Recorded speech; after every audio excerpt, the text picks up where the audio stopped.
여러분 반갑습니다. 해피요양입니다. 요양보호사 자격시험을 대비한 36회 기출문제를 보완 재작성한 필기 영역 35문제 풀이와 해설입니다. 기출문제를 풀어보는 이유는 공부 시작 전에 시험 경향을 파악하여 공부 방향을 정할 때와 그동안 진행한 공부를 본 시험에 맞추어 마무리 정리하기 위해서입니다. 최근 8번의 기출문제 출제 경향을 분석해보면 짝수의 시험에서는 짝수의 기출문제를, 홀수의 시험에서는 홀수의 기출문제를 인용하거나 반영한 비율이 훨씬 높았습니다. 표준 교재에서 55개 부분에서는 매회 연속 출제되고 있습니다. 문제풀이 진행은 여러 번 설명을 드려서 생략합니다.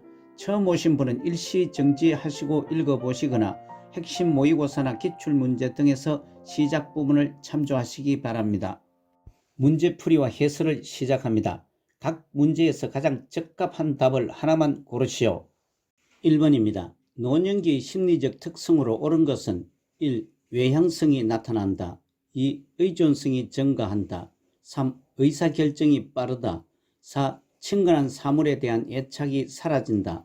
5. 일을 처리할 때 새로운 방식을 선호한다. 1번은 노년기의 심리적 특성은 2번 의존성이 증가한다입니다. 지문 1번 노년기에는 내향성이 나타납니다. 3번 의사결정이 느려집니다. 4번 친근한 사물에 대한 애착이 더 강해집니다.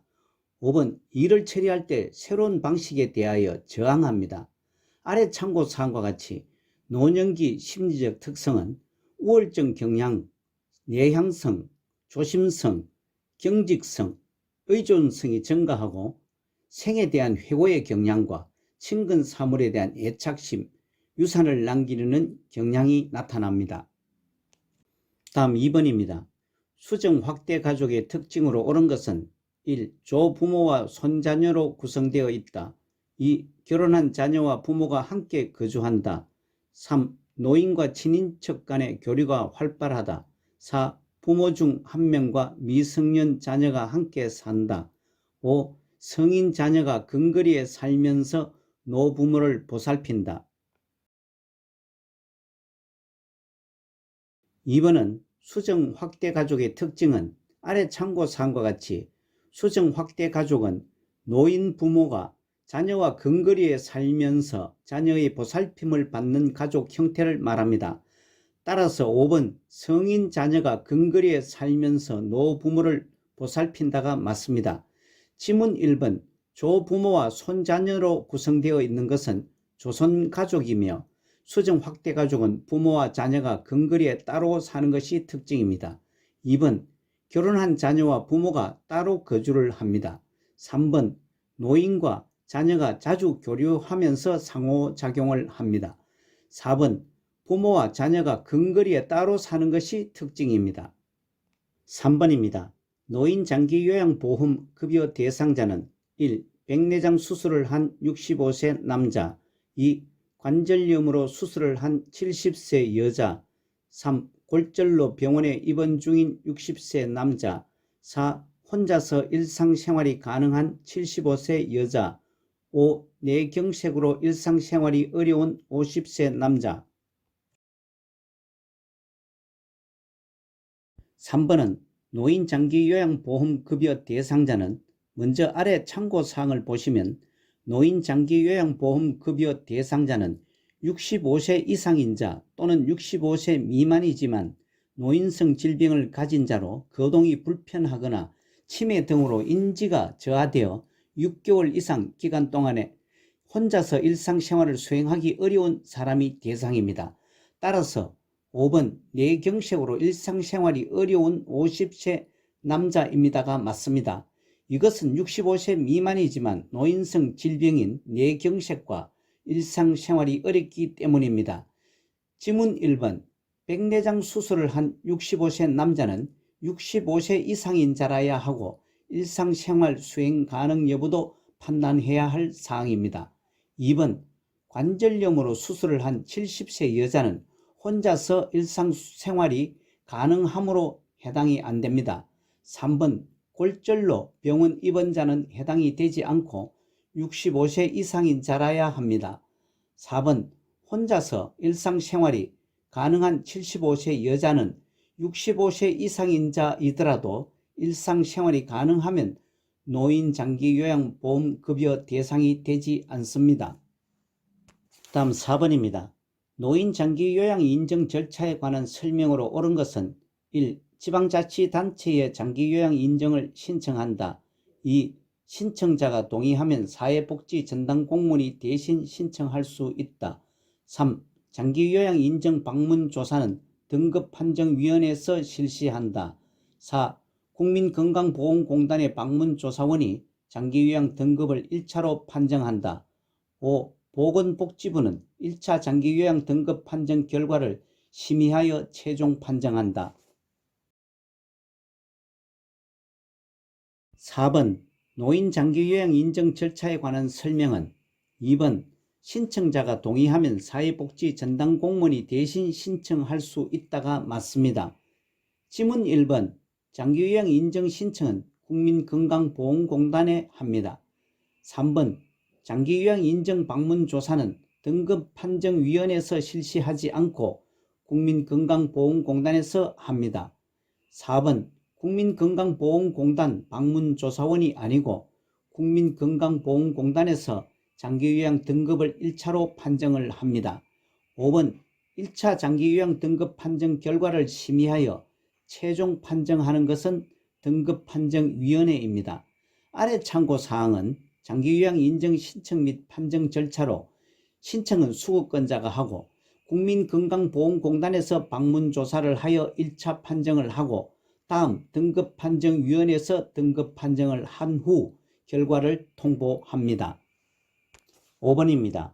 노인요양시설에서 대상자에게 장기요양급여를 제공한 후 비용을 청구하는 곳은 1. 보건복지부 2. 지방자치단체 3. 근로복지공단 4. 국민건강보험공단 5. 중앙노인보호전문기관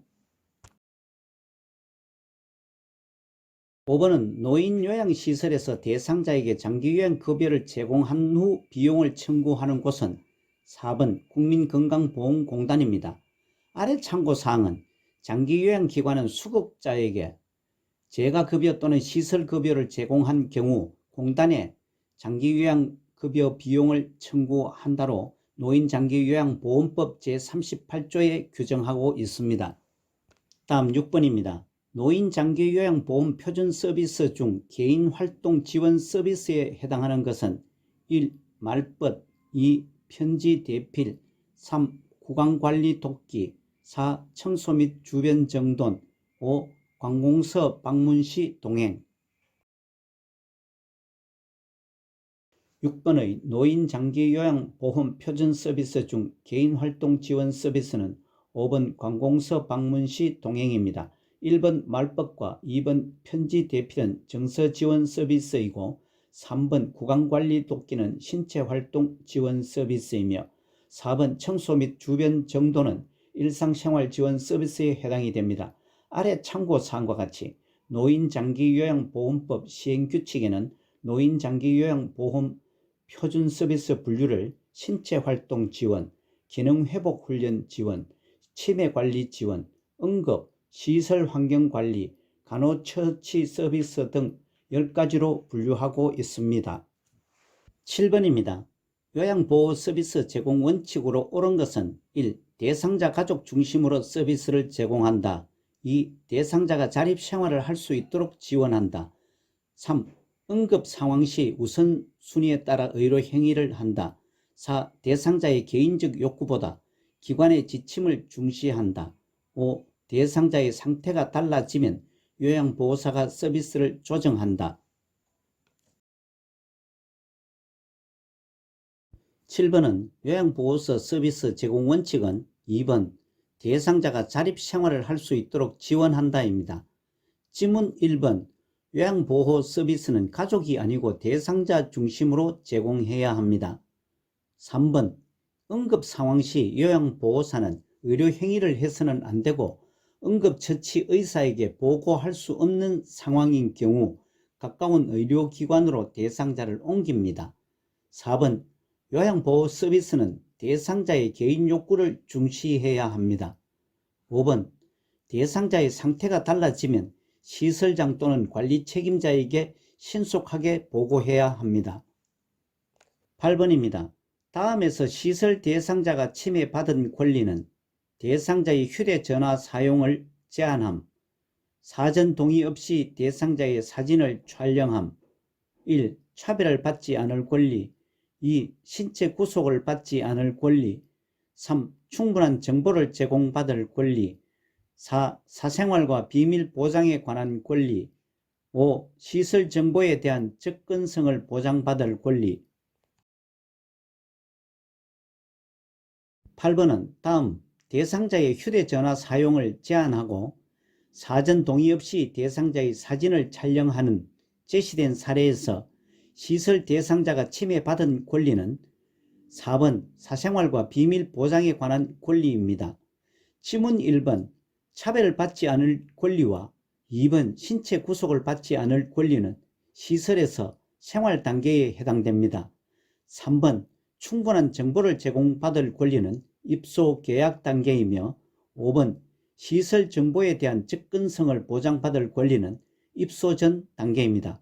아래 참고사항과 같이 시설 생활 노인 권리 보호를 위한 윤리 강령이 정한 단계는 입소 전 단계 1개, 입소 계약 단계 2개, 생활 단계에서 11개, 퇴소 단계 1개가 있습니다. 9번입니다. 인지 기능을 상실한 노인을 고의적으로 가출하게 하는 학대 유형은 1. 유기, 2. 자기 방임, 3. 정서적 학대, 4. 신체적 학대, 5. 경제적 학대. 9번은 인지 기능을 상실한 노인을 고의적으로 가출하게 하는 학대 유형은 1번 유기입니다. 지문 2번 자기 방임은 최소한의 자기 보호 관련 행위를 의도적 포기나 비의도적으로 관리하지 않는 경우입니다. 3번 정서적 학대는 비난, 모욕, 위협, 협박 등의 행위를 통해 주는 고통입니다. 4번 신체적 학대는 노인에게 신체적 손상, 고통, 장애 등을 유발하는 행위입니다. 5번 경제적 학대는 노인 자산을 동의 없이 부당하게 착취하거나 이용하는 행위입니다. 아래 참고사항은 노인 학대 유형은 7가지가 있으며 위에서 제시된 지문 이외에 성적 학대와 방임이 있습니다. 다음 10번입니다.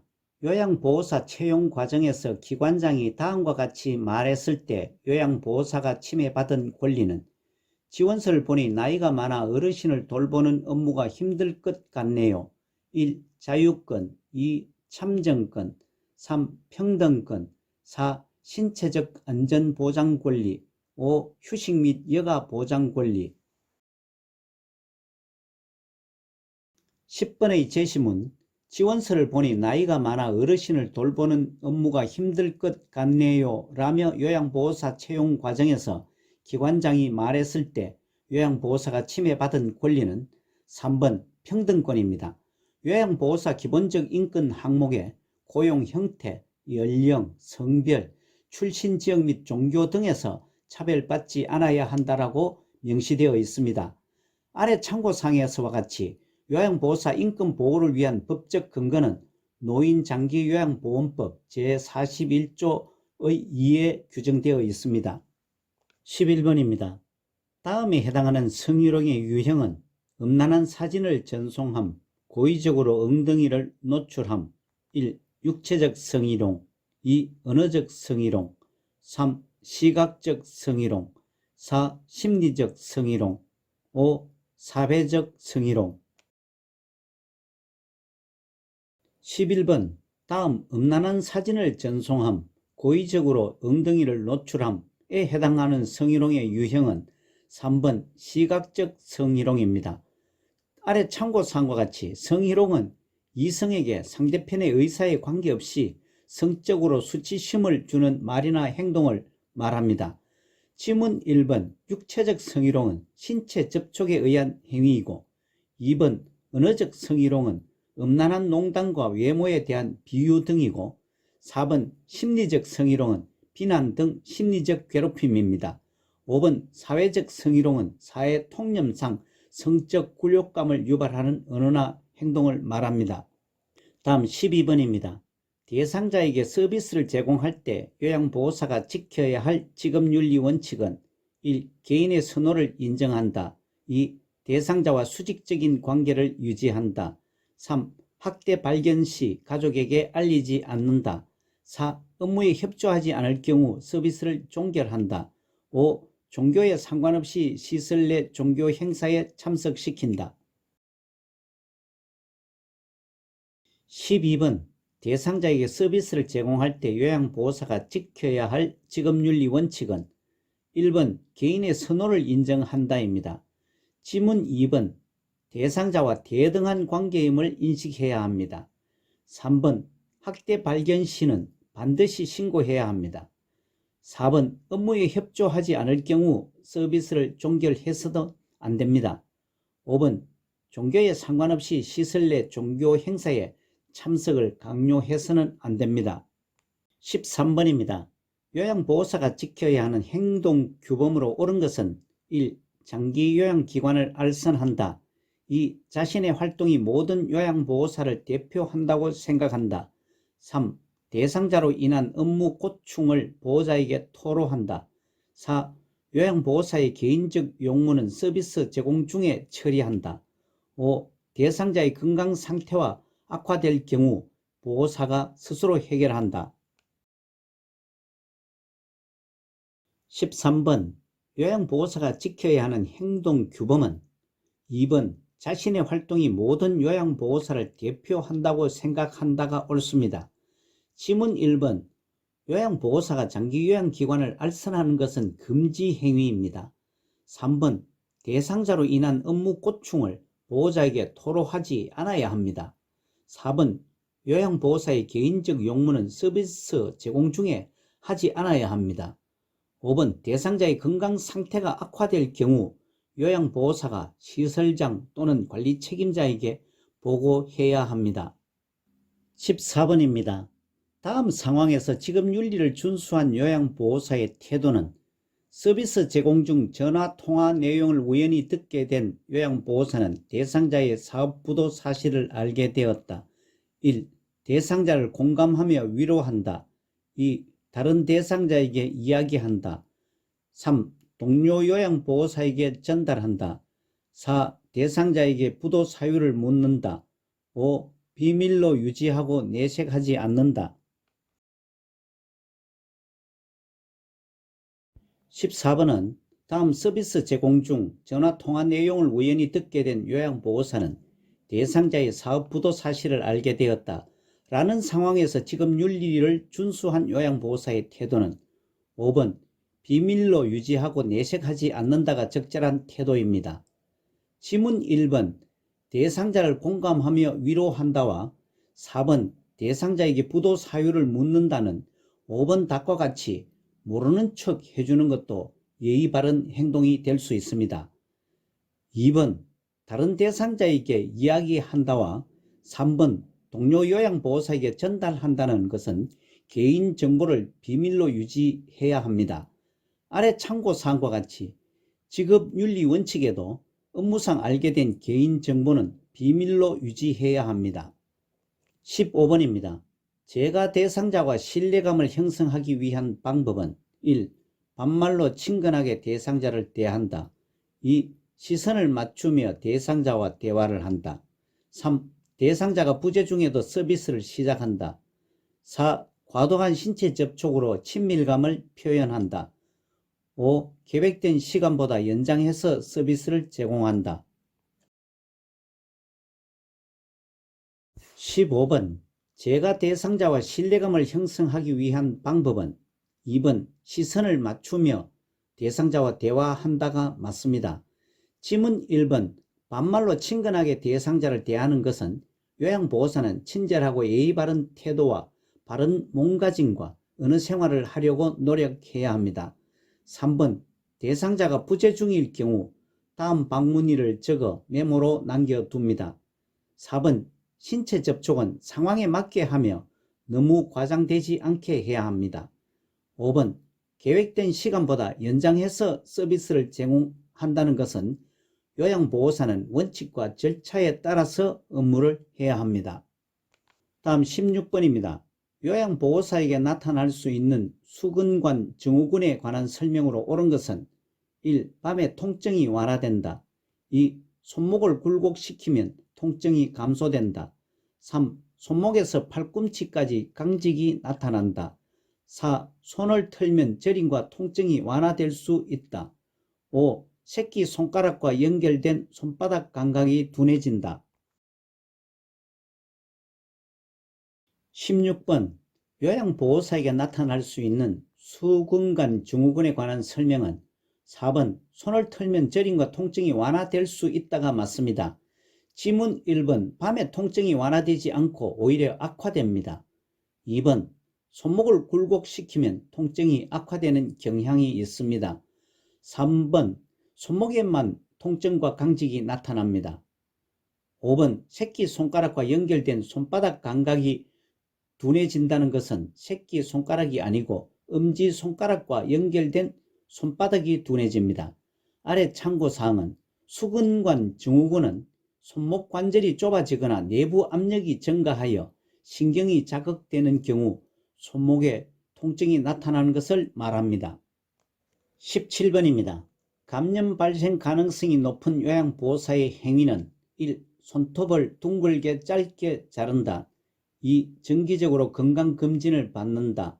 3. 목욕 후 피부에 보습제를 바른다. 4. 비닐 장갑을 끼고 흡인병을 비운다. 5. 손으로 입과 코를 가리고 기침한다. 17번 감염 발생 가능성이 높은 요양보호사의 행위는 5번 손으로 입과 코를 가리고 기침한다가 감염 위험이 높습니다. 지문 1번 손톱을 둥글게 짧게 자르고 2번 정기적으로 건강검진을 받고 3번 목욕 후 피부에 보습제를 바르고 4번 비닐 장갑을 끼고 흡인병을 비우는 것은 다른 지문들은 모두 감염 예방에 주의를 기울이는 모습입니다. 아래 참고사항에서와 같이 기침 예절은 휴지나 손수건으로 입과 코를 가리고 손이 아닌 옷소매로 입과 코를 가리고 기침 후 비누로 흐르는 물에 30초 이상 손 씻기를 하는 것이 감염 위험을 낮춥니다. 다음 18번입니다. 노화로 간 기능이 변화되어 나타날 수 있는 결과는 1. 당뇨성 증가 2. 타액 분비 증가 3. 칼슘 흡수 증가 4. 위산 분비 저하 5. 약물 대사 능력 저하 18번 노화로 간 기능이 변화되어 나타날 수 있는 것은 5번 약물 대사 능력 저하입니다. 지문 1번 당뇨성 증가는 췌장에서 호르몬 분비가 감소할 경우이고 2번 타액 분비 증가는 입속에서 분비되어 위의 소화 능력과 관련된 것이며 3번 칼슘 흡수 증가는 십이지장과 관련한 소화 능력 문제이며 4번 위산 분비 저하는 위의 소화 능력과 관련된 것입니다. 19번입니다. 시설 대상자가 아침에 속이 쓰리다고 말할 때 요양보호사의 반응으로 옳은 것은 1. 지금 당장 병원에 가야 해요. 2. 위장약을 먹어야 할 것 같네요. 3. 괜찮아요. 저는 아침마다 그래요. 4. 제가 현재 상태를 간호사에게 전할게요. 5.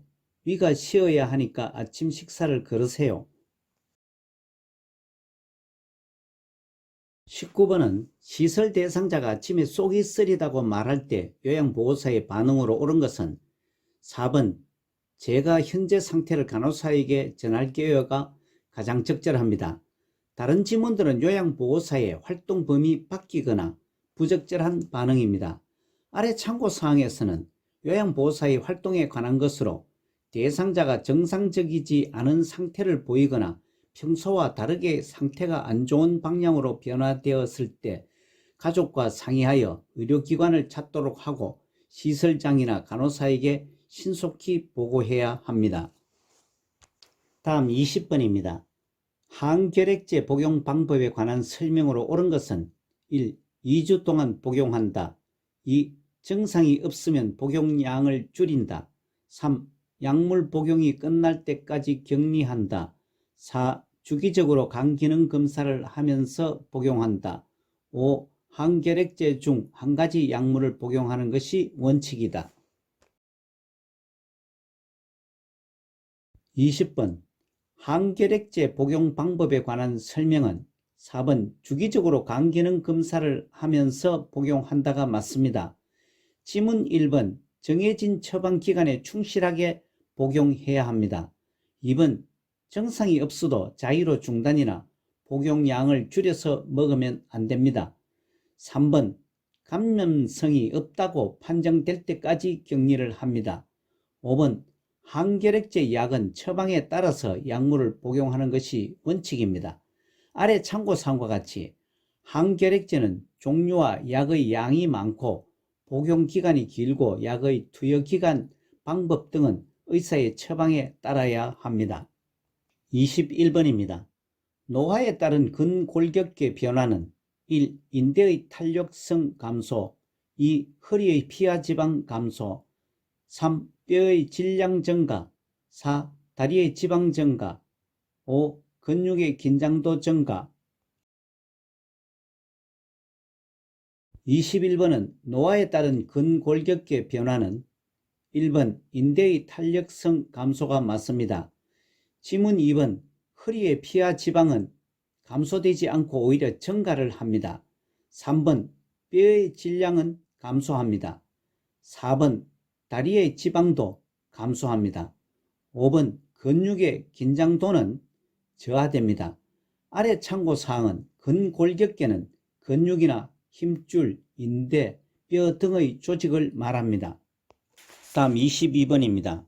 전립선 비대증의 증상에 해당하는 것은 1. 소변줄기가 굵어진다. 2. 배뇨 횟수가 감소한다. 3. 배뇨 후 잔뇨감이 없다. 4. 힘을 주어야 소변이 나온다. 5. 소변이 마려운 느낌이 없다.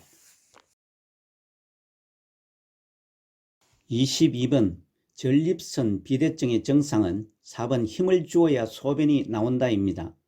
지문 1번 전립선 비대증은 소변 줄기가 가늘어집니다. 2번 배뇨 횟수가 증가됩니다. 3번 배뇨 후 잔뇨감이 없지 않고 남아 있습니다. 5번 소변이 마려운 느낌이 많아집니다. 아래 참고사항은 전립선을 설명한 것으로 전립선은 남성에게만 있는 기관으로 방광 아래에 위치하고 전립선 비대증은 전립선이 커져서 요도를 압박합니다. 23번입니다. 다음과 같은 특성이 있을 때 의심할 수 있는 질환은 수포가 피부 감각 신경 말단을 따라 띠 모양으로 나타남, 타는 듯한 느낌의 통증이 동반됨, 1. 근선, 2. 자반증, 3. 대상포진, 4. 피부 건조증, 5. 말초신경병.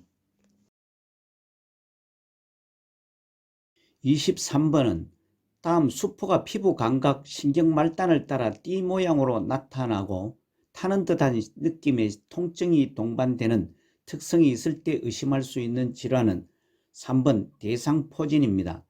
지문 1번 근선은 피부의 은백색의 비늘로 덮여 판이 형성되는 질환입니다.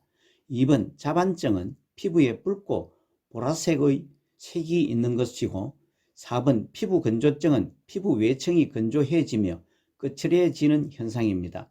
5번 말초신경병은 손발에서 느낀 감각을 중추신경에 전달하는 역할에 손상이 있는 병들입니다.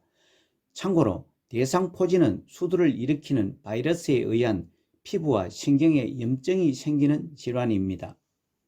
다음 24번입니다. 노화로 나타날 수 있는 뇌분비계 변화는 1. 공복 혈당이 감소한다. 2. 인슐린에 대한 민감성이 감소한다. 3. 기초 대사율이 증가한다. 4. 포도당 대사 능력이 증가한다. 5. 갑상샘 호르몬 분비가 증가한다. 24번 노화로 나타날 수 있는 뇌분비계 변화는 2번 인슐린에 대한 민감성이 감소한다입니다.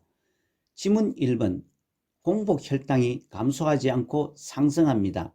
3번 기초대사율이 감소합니다. 4번 포도당 대사 능력이 감소합니다. 5번 갑상샘 호르몬 분비가 감소합니다. 뇌분비계는 호르몬을 분비 전달하고 상호작용을 통하여 항상성을 유지하는 역할을 합니다. 25번입니다. 초기 단계의 경증 치매에서 나타나는 특징적인 증상은 1. 환각, 2. 대소변 실금, 3. 단기 기억력 저하, 4. 신체 활동 제한, 5. 의사소통 불가능. 25번은 초기 단계의 경증 치매에서 나타나는 특징적인 증상은 3번 단기 기억력 저하가 맞습니다. 지문 1번 환각과 2번 대소변 실금, 5번 의사소통 불가능은 치매 말기에서 나타나는 증상입니다. 4번 신체활동 제한은 중기 이상에서 나타나는 증상입니다. 아래 참고사항은 치매의 설명으로 치매란 정상적이던 사람이 나이가 들면서 뇌에 발생한 여러가지 질환으로 인하여 인지기능을 상실하여 일상생활을 수행하기가 없게 되는 상태를 말합니다. 다음 26번입니다. 파킨슨 병에 관한 설명으로 옳은 것은 1. 뇌혈관이 좁아져서 발생한다. 2. 고혈압이 주된 발병 원인이다. 3. 도파민이 과잉 분비되어 발생한다. 4. 안정시 떨림과 근육 경직이 나타난다. 5. 손상된 쪽의 뇌의 반대편 신체에 영향을 미친다. 26번 파킨슨 병에 관한 설명은 4번 안정시 떨림과 근육 경직이 나타난다입니다. 지문 1번 뇌혈관이 좁아져서 발생하고 2번 고혈압이 주된 발병 원인이고 5번 손상된 쪽 뇌의 반대편 신체에 영향을 미치는 것은 뇌졸중에 대한 설명입니다. 3번 파킨슨 질환은 도파민이 과잉 분비가 되는 것이 아니고 도파민의 분비 장애로 발생합니다. 아래 참고사항은 파킨슨 질환의 설명으로 파킨슨 질환은 중추신경계에 서서히 진행되는 퇴행성 변화로 신경전달 물질인 도파민을 만들어내는 신경세포가 파괴되는 질환입니다. 27번입니다. 대상자의 영양관리 방법으로 옳은 것은 1. 고염 시기로 심장병을 예방한다. 2. 저자녀 시기로 변비를 예방한다. 3. 채소 섭취로 산화작용을 돕는다. 4. 비타민D 섭취로 칼슘 흡수를 돕는다. 5. 동물성 지방 섭취로 혈관 탄력성을 높인다. 27번 대상자의 영양관리 방법은 4번 비타민D 섭취로 칼슘 흡수를 돕는다가 맞습니다. 지문 1번 저염이 시기로 심장병을 예방합니다. 2번 변비 예방은 물, 야채, 과일 등을 섭취하여야 합니다. 3. 채소는 무기질 비타민, 황산화 물질을 섭취하는 것입니다. 5번 동물성 지방을 섭취하게 되면 혈관 탄력성을 줄이게 됩니다. 다음 28번입니다. 운동을 어렵게 하는 노인의 신체 기능 변화는 1. 심근의 두께 감소, 2. 균형 및 조정 능력 감소, 3. 흉곽 탄력성 증가, 4. 관절 운동 범위 증가, 5. 자극에 대한 반응 증가. 28번 운동을 어렵게 하는 노인의 신체 기능 변화는 2번 균형 및 조정 능력 감소가 맞습니다. 지문 1번 운동이 어려워지면 심근의 두께는 감소되지 않고 두꺼워집니다. 3번 흉곽의 탄력성은 감소됩니다. 4번 관절 운동 범위도 증가되지 않고 감소됩니다. 5번 자극에 대한 반응 역시 증가되지 않고 감소합니다. 아래 참고사항은 운동에 따른 노화에 대한 영향으로 적절한 운동은 노화에 따른 신체적 심리적 변화를 지연하거나 역행시킬 수 있습니다. 29번입니다. 약물 복용 방법으로 옳은 것은 1. 쓴 약은 우유와 함께 복용한다. 2. 약이 없으면 증상이 비슷한 다른 사람의 약을 복용한다. 3. 약 복용 시간을 놓친 경우 용량을 2배로 늘려 복용한다. 4. 처방이 바뀌면 이전 약을 모두 복용한 후 바뀐 약을 복용한다. 5. 삼키기 힘든 약이 분할할 수 없는 약이라면 처방을 변경해 달라고 한다. 29번 약물 복용 방법은 5번 삼키기 힘든 약이 분할할 수 없는 약이라면 처방을 변경해 달라고 한다가 맞습니다. 지문 1번 약은 쓰다고 다른 것과 함께 복용하면 안 됩니다. 2번 약이 없으면 증상이 비슷한 다른 사람의 약을 복용해서는 안 됩니다. 3번 약 복용 시간을 놓친 경우 용량을 2배 늘려 복용해서도 안 됩니다. 4번 처방이 바뀌면 이전 약을 복용할 수 있는지 의사에게 확인을 받습니다. 다음 30번입니다. 금연으로 기대할 수 있는 결과는 1. 후각과 미각이 무뎌진다.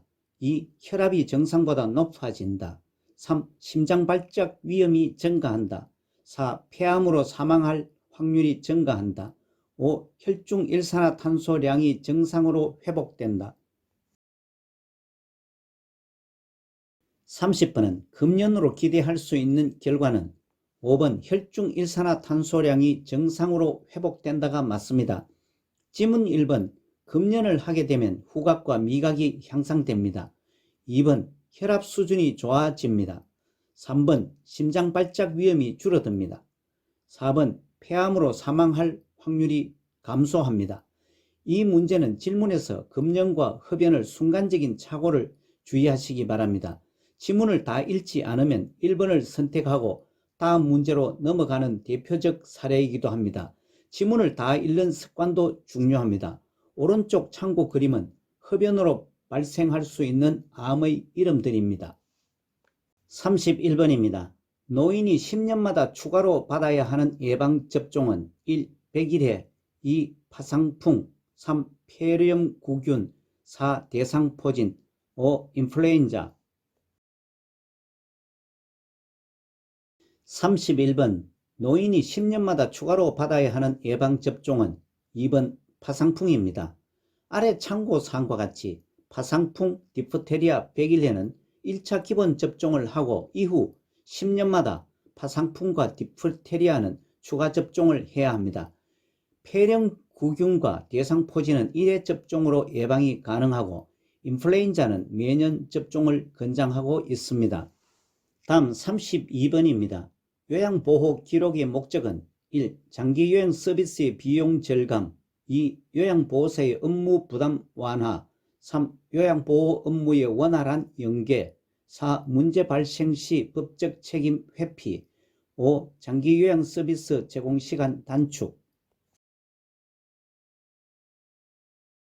32번은 요양보호 기록의 목적으로 3번 요양보호 업무의 원활한 연계가 맞습니다.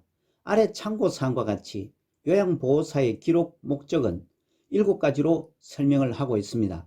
질 높은 서비스 제공에 도움을 주고 요양보호사의 활동을 입증을 하게 되며 서비스 연속성을 유지하고 시설장과 관련 전문가에게 중요한 정보를 제공합니다. 또한 요양보호사 서비스의 내용과 방법에 지도 관리하는 데 도움을 주고 대상자 가족과 정보 공유를 통해 의사소통을 원활히 하게 되고 요양보호 서비스 표준화와 요양보호사의 책임성을 높이는 것을 목적으로 하고 있습니다. 33번입니다. 요양보호사의 업무 보고 방법으로 옳은 것은 1. 요양보호사의 가치관에 따라 보고한다. 2. 서비스 과정과 결과를 정확히 보고한다. 3. 보고 내용이 복잡할 때 구도로 보고한다. 4. 상황이 급할 때 원인부터 순차적으로 보고한다. 5. 예기치 않은 사고 발생 시 서면으로 먼저 보고한다. 33번 요양보호사의 업무 보고 방법은 2번 서비스 과정과 결과를 정확히 보고한다가 맞습니다. 지문 1번 요양보호사의 가치관에 따라 보고해서는 안 되고 요양보호사의 업무 보고는 객관적인 사항을 정확하게 보고해야 합니다. 3번 보고 내용이 복잡할 때는 구두로 보고하지 않고 6하 원칙에 따라 보고를 합니다. 4번 상황이 급할 때 우선 구두 보고로 결론부터 먼저 보고를 합니다. 5번 예기치 않는 사고 발생 시에도 먼저 구두로 보고하고 차후 서면으로 보고해도 됩니다. 아래 참고사항과 같이 업무 보고 형식에는 구두 보고는 상황이 급하거나 사안이 가벼울 때 하고, 서면 보고는 보고 내용이 복잡하거나 숫자나 지표가 필요한 경우에 하는 보고이고, 전산망 보고는 전산을 이용하여 구두 보고와 서면 보고를 장점을 동시에 포함하는 보고 형식입니다. 다음 34번입니다. 사전연명의료 의향서에 관한 설명으로 옳은 것은 1. 작성 후에는 철회할 수 없다. 2. 작성과 동시에 효력이 발생한다. 3. 본인이 직접 작성하지 않은 경우 효력이 없다. 4. 작성한 후 병의원 어디서나 등록할 수 있다. 5.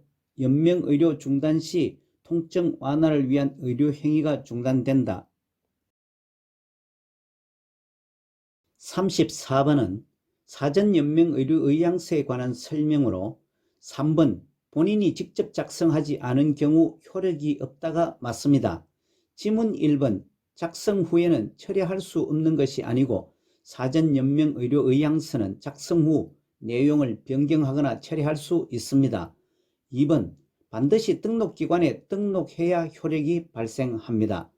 4번 작성한 후 병의원 어디서나 등록할 수는 없고 사전연명의료의향서는 등록기관인 국립연명의료관리기관에 등록을 해야 합니다.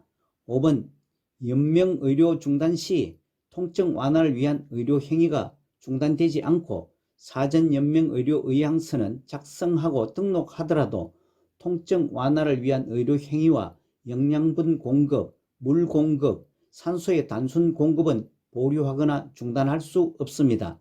아래 참고사항은 사전연명의료의향서에 대한 추가 설명으로 심폐소생술, 혈액투석, 항암제 투여, 인공호흡기 착용 등 치료 효과 없이 기간만을 연장하는 연명의료를 중단하는 내용입니다. 35번입니다. 임종이 임박한 대상자를 돕는 방법은 1. 안위를 위해 기저귀를 제거해 준다. 2. 체온 유지를 위해 전기 담요를 사용한다. 3. 음식이나 수분 섭취를 강요하지 않는다. 4. 대상자가 반응하지 않으면 말하지 않는다. 5. 숨쉬는 것을 돕기 위해 상체를 낮춰준다. 35번 임종이 임박한 대상자를 돕는 방법은 3번 음식이나 수분 섭취를 강요하지 않는다가 맞습니다. 지문 1번 대상자에게 기저귀는 계속 채워둡니다. 2번 체온 유지를 위해 전기기구는 사용하지 않습니다. 4번 대상자가 반응하지 않더라도 정상인에게 말하는 것과 같이 이야기합니다. 5번 숨쉬는 것을 돕기 위해 상체를 낮추는 것이 아니고 높여주어야 합니다. 이상으로 36회 기출문제 풀이와 해설, 필기 영역 35문제를 풀어보았습니다. 이어서 계속되는 실기 영역 45문제도 풀어보시기 바랍니다. 요양보호사 자격시험을 대비한 매회마다 출제되는 문제 모음, 기출문제, 모의고사와 요점 정리도 계속됩니다. 최근 8번의 요양보호사 자격시험에서는 거의 같은 패턴으로 출제되고 있어 조금만 관심을 기울여 공부를 하신다면 높은 점수로 합격을 하게 될 것입니다. 출제 빈도가 높은 부분을 집중 공부하는 전략도 필요합니다. 오늘 문제풀이 중에서 잘못이나 이해가 되지 않는 부분은 댓글로 남겨주시기 바랍니다. 여러분 수고 많으셨습니다. 고맙습니다.